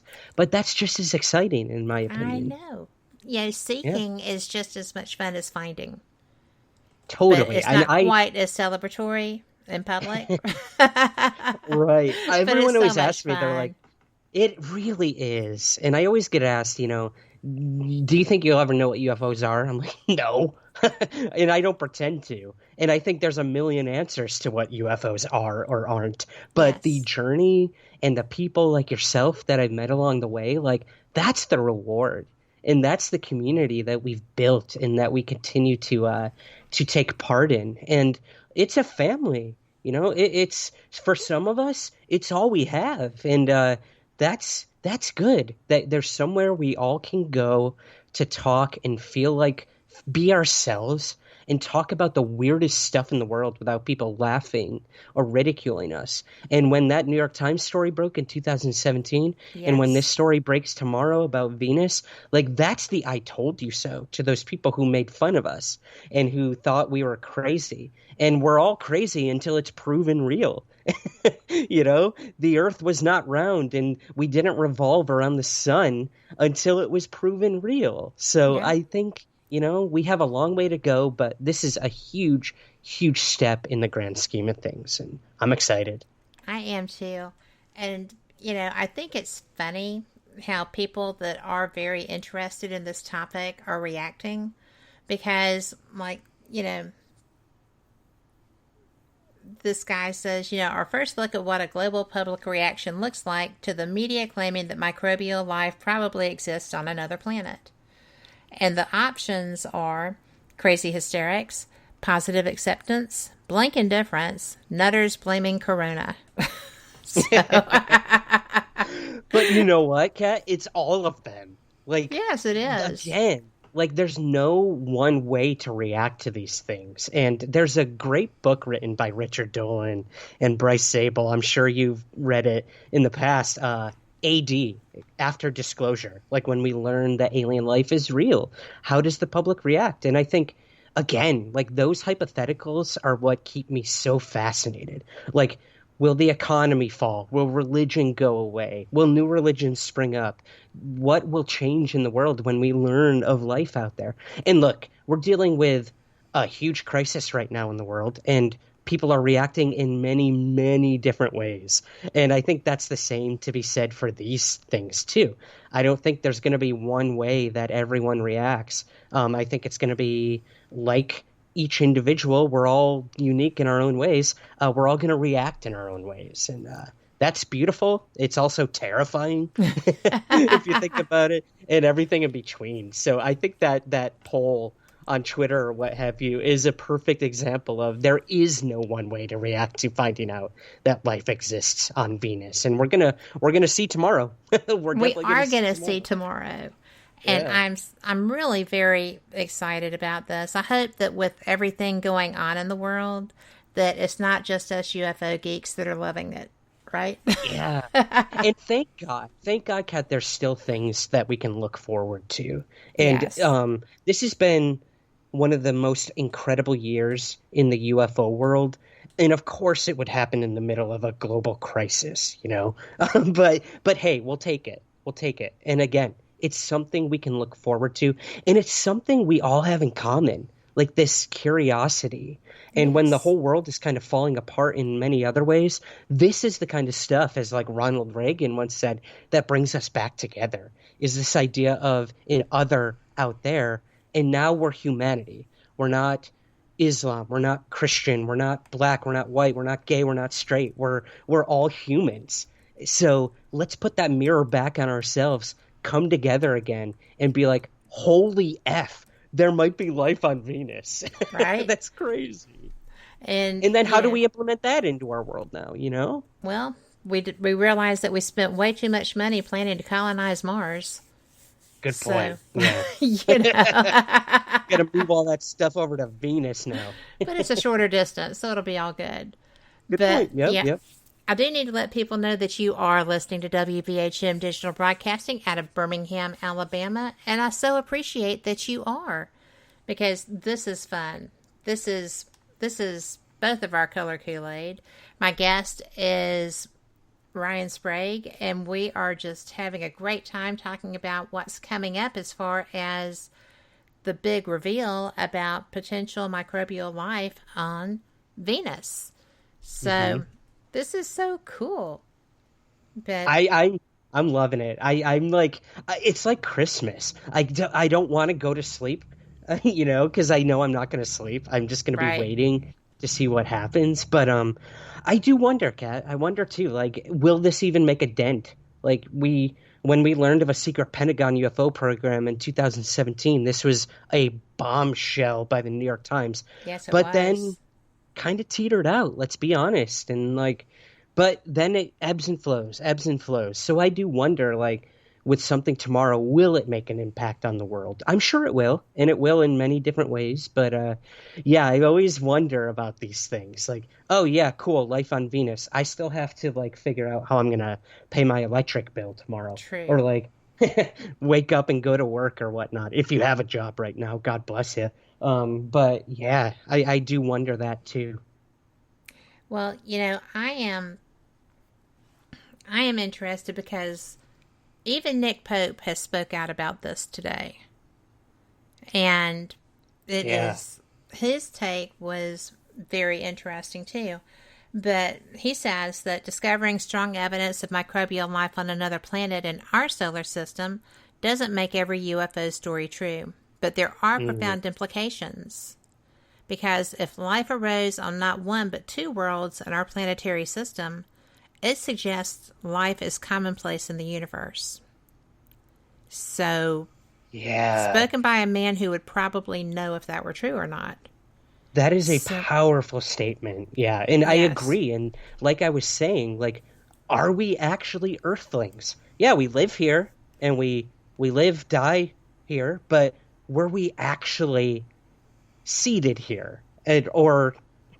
Yes, we evolved here. Again, like, I am no scientist, and I am no, astrobiologist, but I do agree with Nick, like, the possibilities now that there's other life in our own solar system. What does that mean? Like, did we all come from somewhere else? Or how did life start in the conditions that it did on Venus and here on Earth? Like, you put a human on Venus, where did it go? Yeah. Like, there's no way we could survive under the conditions we evolved with on Venus. So how does it exist there or live there or thrive there?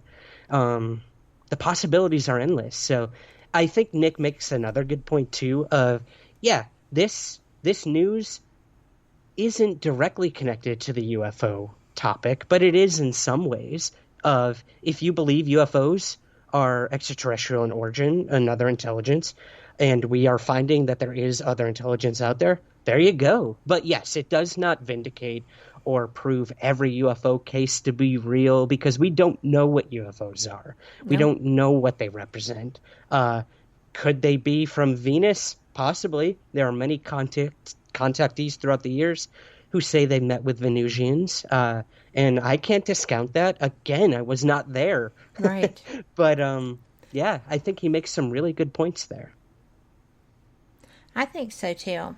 And, there's so many people who are so into this, but something that someone else said was, well, I don't know where it went, but basically it's,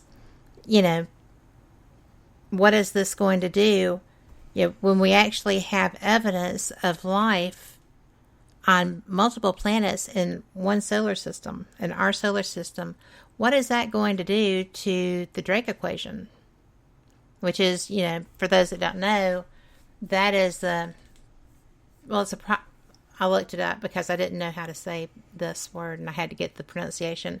The probabilistic argument used to estimate the number of active communicative extraterrestrial civilizations in the Milky Way galaxy, just our galaxy. So, it's pretty astounding what the implications can be that will come from this. And absolutely, it seems like there's really not much to say about whether it's evidence of some life form, because they actually found plankton growing on the outside of the ISS. Right. So, that was sea plankton living outside the International Space Station. Right. Right. So or it had no atmosphere. It had nothing. Mm-hmm. Where there's a will, there's a way. Exactly. Something will always find a way to thrive and survive. And look at these tardigrades, these things that can survive right? in space. I can't believe they released those on the moon. That was so irresponsible. Yeah. I know. And that could be, one of the biggest mistakes in history. But yes. Yeah, we'll see what happens. But you bring up the Drake equation, and then you've got the antithesis of that, like the Fermi paradox too, like the contradiction of life between the lack of evidence of ET civilizations and the high estimate of their probability. And I can't pretend that I knew that. I'm literally reading it from Wikipedia right now. But these are the things that we have to think about. And the other thing too is the possibility of life on another planet, and if it is visiting us or has or will, how that breaks down our own restrictions and limitations we put on ourselves on this planet. We put borders between nations. We put laws in place in our own countries or whatnot. And this would mean nothing to an alien civilization. I had a really good conversation recently with someone about space law. If we land on the put something on the moon, we don't own the moon at that point. We own the vessel in which we put there, but that doesn't mean that Japan or China can't come right next to us and set up shop as well. We're stumbling through these things because there's no precedence for it. So I look at it kind of like, well, yeah, maybe space law is interesting, but no one's really putting it into action because it takes one civilization, maybe on the dark side of the moon, or let's say we put something on Mars. What if Martians show up and they're like, what do you think you're doing? They're not going to abide by our laws or our rules. There is no galactic federation that we know of imparted upon Well, I have a membership card to it. Do you? I do. Where do I get that? I've been trying to find. Is it as easy as getting a driver's license? Easier. Okay. Easier. Yeah. And good. It was quite surprising. It was cool. But I actually got it from a man who came up to me and told me that I was obviously qualified. He didn't give out many. And I didn't know how to take that. I didn't know how to take that. I have met so many of those people in my life, and God bless them, because, again, they could be right, and who am I to say? I know, right? I've been on elevators at UFO conferences where I've been told I was on the ship with this person when they were abducted, and I'm part of this, this unifying project to bring people together, and maybe they're right. And I got off that elevator being like, it's possible. Anything's possible, but I can't discount that again. I don't know what's going on, but there's so much we could talk about in terms of all this. But we've got time. to circle back, there is no sovereignty when it comes to aliens coming to our planet. They don't care about Trump. They don't care about Trudeau. They don't care about the king of whatever. Like, that means nothing to them. They'll land where they want to land, and they will do what they want to do. So that right there is one of the most humbling things we can think of, that while we're building walls between one another, this topic and these other intelligences could break those walls down in an instant, and then we got to build everything back up in like a whole new light. And that's so cool to think about, that like I come from like that generation of the punk movement and anarchy, and like in order for things to change, we literally have to start from scratch and like break everything down and build it back up in another way. And there's parts of that I agree with, and some I don't. I do think there needs to be law and order in some instances. But in other ways, I keep that punk mentality of like, yeah, this topic, UFOs, are the most punk thing you can think of, because they don't give a crap about anything that we do or say or put in motion. Because we are like bugs under a rug for them. Totally. So yeah, I think they interact with people, though. They interact with certain peeps. So, what is it? What is it about? Mm-hmm. Well, I think Travis Walton, they just saved his life. I think that they didn't have any intention of abducting him. Mm-hmm. That was just a circumstance. But then you have like Terry Lovelace and his partner. His friend that they were kept apart after, and then you have, oh my gosh, it's just legion. Then you have people like Nancy Tremaine who interact positively with her encounters. Yeah. And there's just such a vast array of experiences that are very individual to the person who has them. You hit, that is the theme of my book, Kat. Yes. Is each individual and how they interpret their experience. And you gave prime examples right there of individuals both who believe they were chosen for a reason, and others who think it was a fishing effort. They were like scooped up like the perch I tried to fish for the night I saw my UFO. I wasn't seeking out a certain fish. I was taking whatever I could get. And like, there's the metaphor right there of maybe they are just taking what they can get, or maybe you were chosen for a reason. And again, I don't know. These people seem to think they were chosen for a reason, some of them. And then others are like, nah, I think it was happenstance. And they're both right, and they're probably both wrong in many aspects of it all. But, I think it's, no matter what, if you were chosen or not, I think it's what you do with that knowledge or that experience afterwards. I'm all about the implication and the impact and the change that happens to a person after this event. Like, of course, I care about the time, the date, the size of the craft you saw, the message that was conveyed to you during a encounter or abduction. But I want to know, how did this change you as Jane Doe or John Doe? And what did you do with that in your life? And what did those around you think? Like, what's your husband think about this story you have to tell? Or your kid? Or your, the barista at your coffee shop? Like, they hand you your latte. Did you know that they were taken aboard a craft the night before that and experimented on or something? Like, that's what interests me, is the people. Again, that goes back to my playwriting days. Like, I'm all about characters. And the first thing I ever learned in playwriting was your character has to change by the end of a play, or else what's the point? And also, it has to be one of the most important times in their life. Otherwise, why were we dropped in right now to spy on them in a way? And I took those and put them into my UFO research. Like, what can I contribute differently to this topic? And I think for me, it was the people and how it impacts them and how it changes them. And what does that tell us about the phenomenon?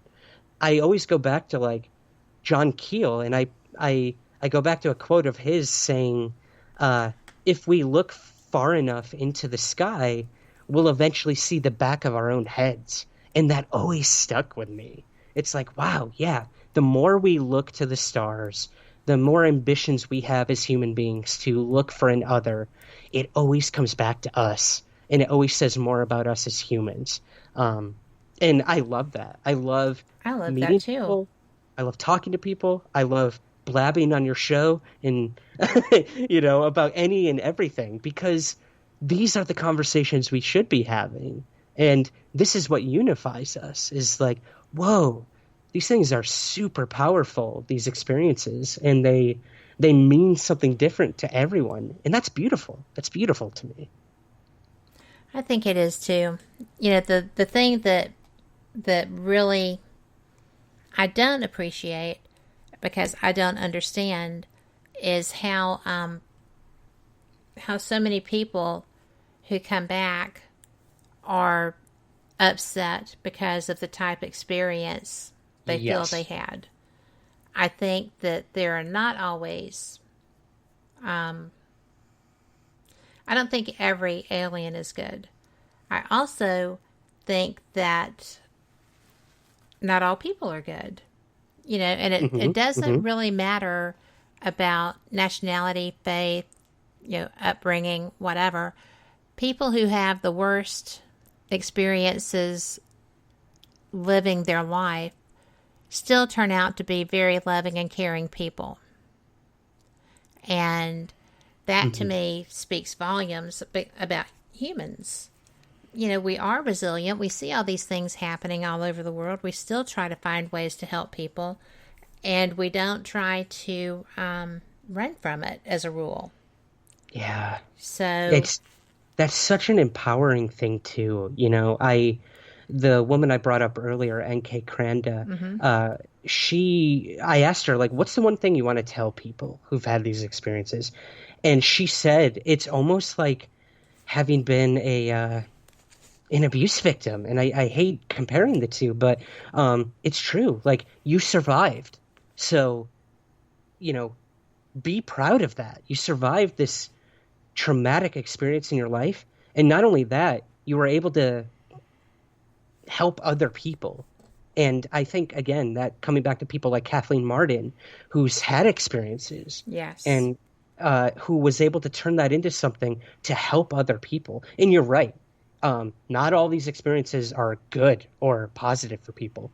Gosh, I mean, that's a big part of the book too, is I'm not out to like show that seeing a UFO or having an abduction experience is amazing and it's like the best thing that can happen in someone's life. That is not the case for some people. And it can ruin their lives. And that has happened for many people. While Travis Walton had an amazing experience and embraced that, other members that were there that night with him, they go back to that site hoping something will happen to them, and it doesn't. And it's weighed on them, and it's ruined their lives. So, I mean, again, it's how you take that into your own reality and perception and life. And I think you're right. Like whatever these intelligence are that are abducting people, I don't necessarily think they realize what they're doing and how they're affecting us, because we are human beings and we do have feelings and emotions and memories that can haunt us for years and years to come. And they're looking at it as I experimented on something for a greater purpose, and boom, that's it.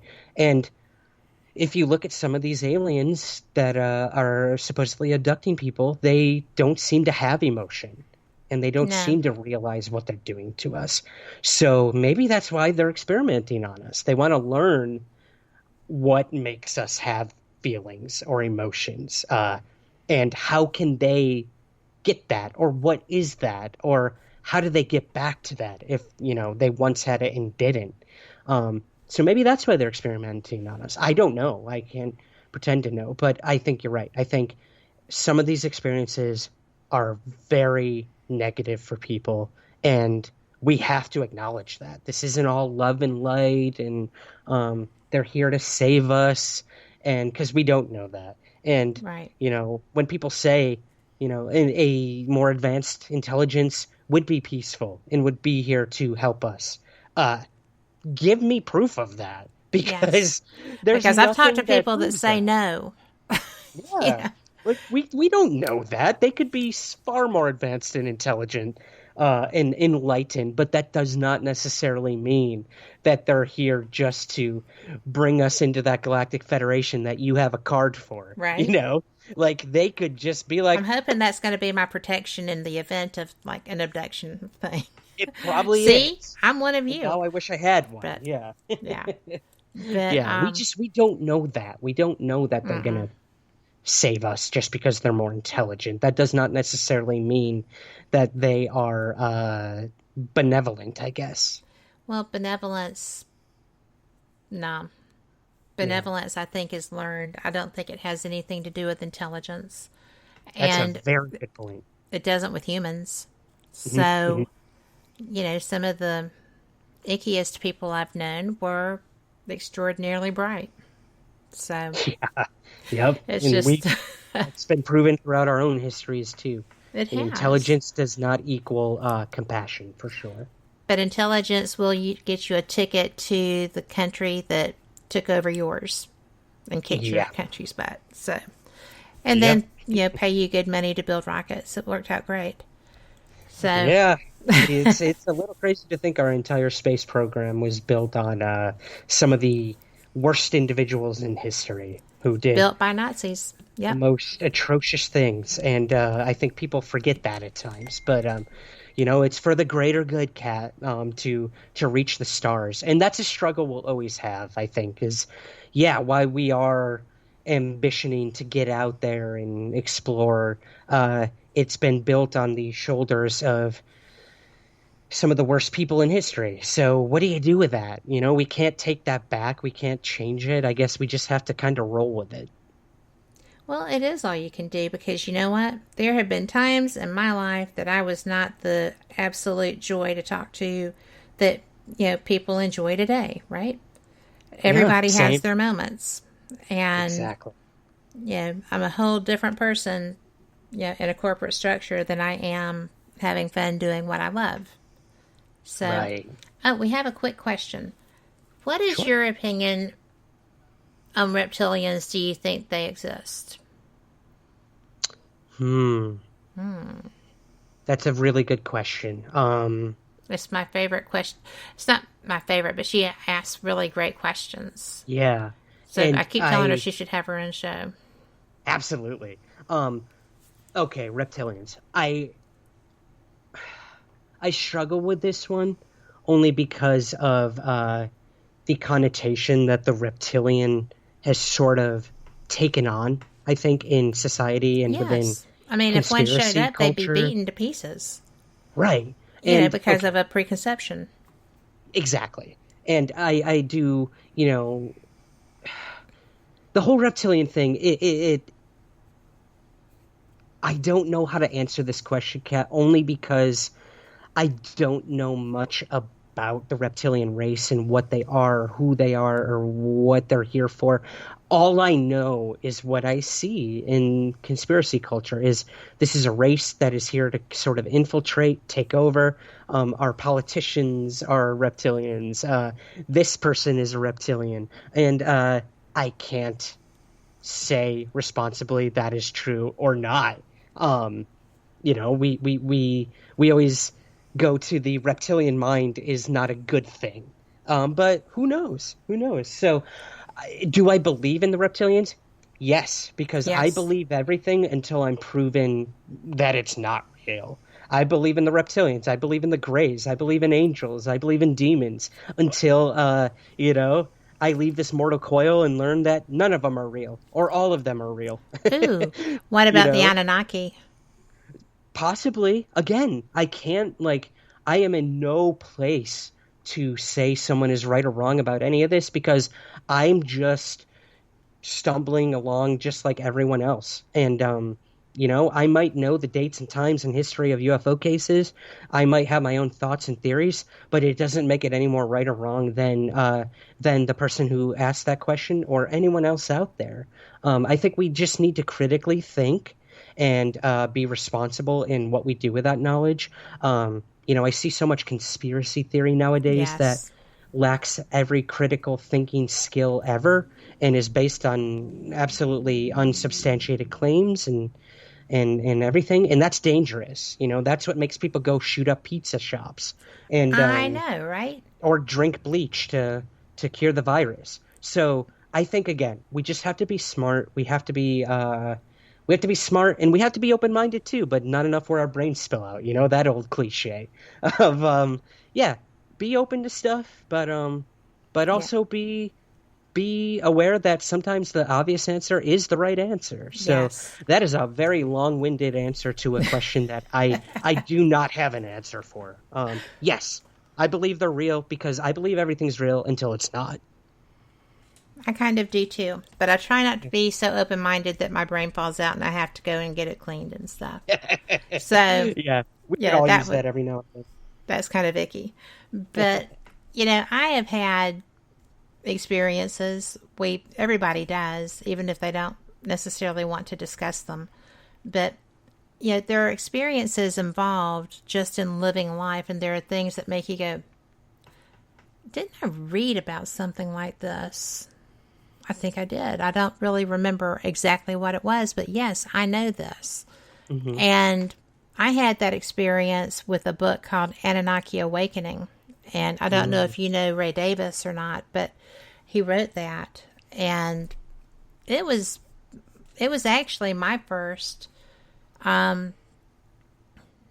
experience with learning anything about the Anunnaki. He kept pretty true to, what is considered the knowledge of them and the legends and the experience of like trying to read the glyphs on it and stuff. And I found it to be just amazing. It was like I had known it my whole life. Right. And he has another one following it, and I'm just like, I'm sitting here with my toes tapping. But waiting, yeah. I know. I give him grief about that all the time, but it's not easy to write a book, as I have come to find out. It takes time. And mine is not even like the kind that he does.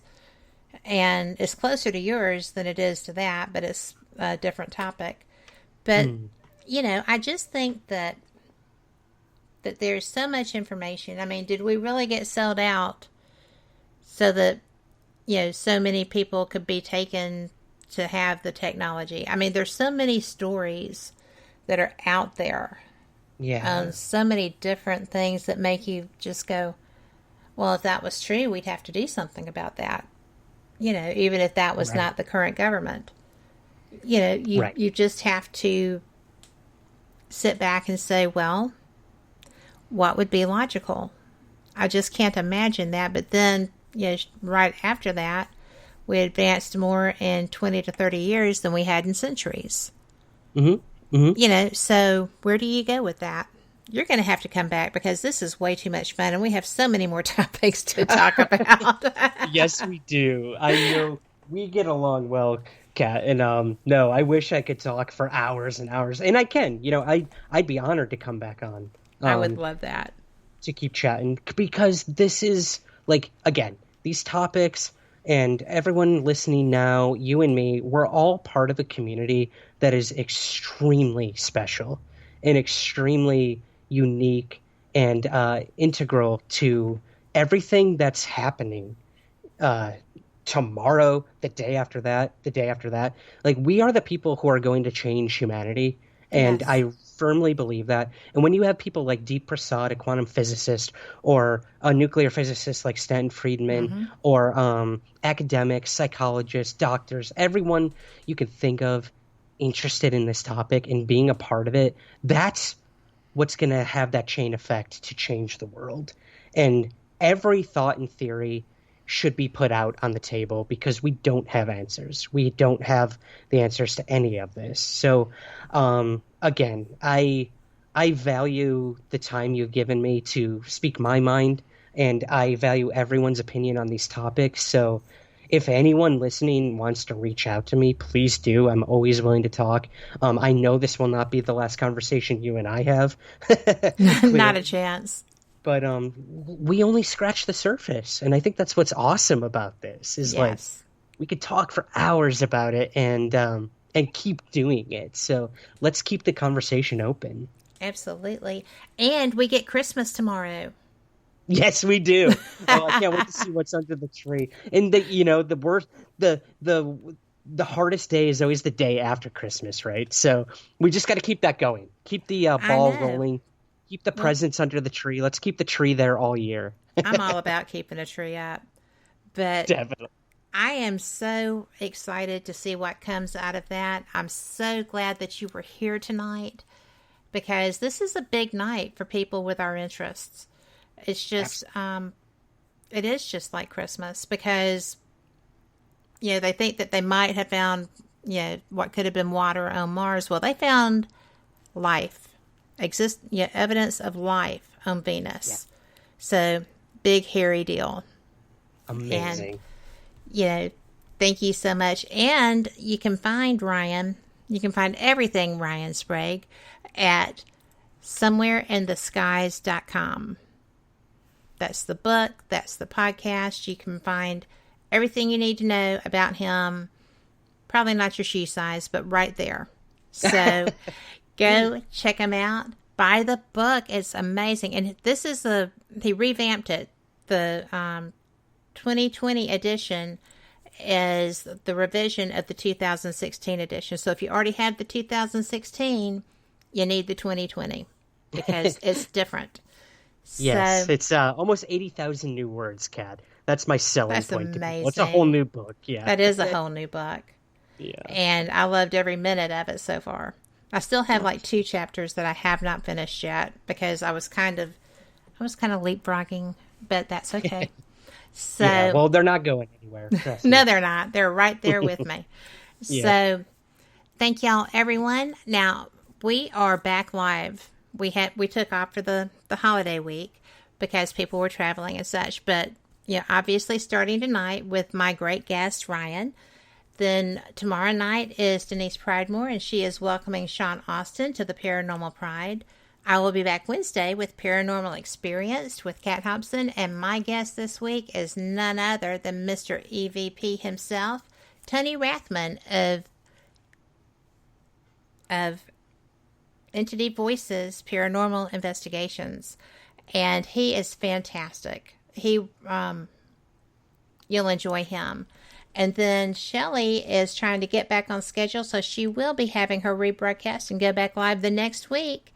So join me next week on Fate also, when I will be welcoming my friend and new author Rick McCallum. See y'all then. Thank you so much, Ryan, and thank you everyone listening. You're the reason we do this. And you know what? Absolutely. If you are just trying to figure out what to do, you've got all this stuff happening in the world. Nobody really knows what it is. You might be a little scared, whatever. And,